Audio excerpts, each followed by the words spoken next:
பாடம். ஒரு கூண்டில் ஒரு சிங்கம் மாட்டிக்கொண்டது.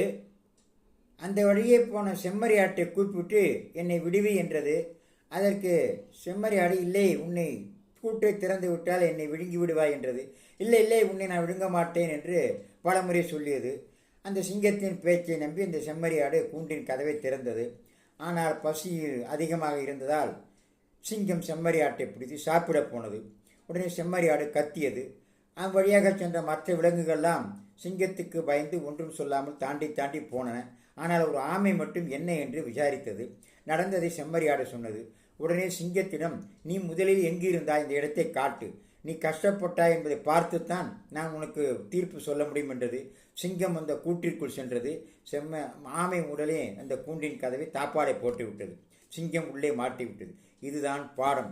இன்றைய நிலைமையும் அப்படித்தான். இன்று நமக்கு தீமை என்றால் நாளை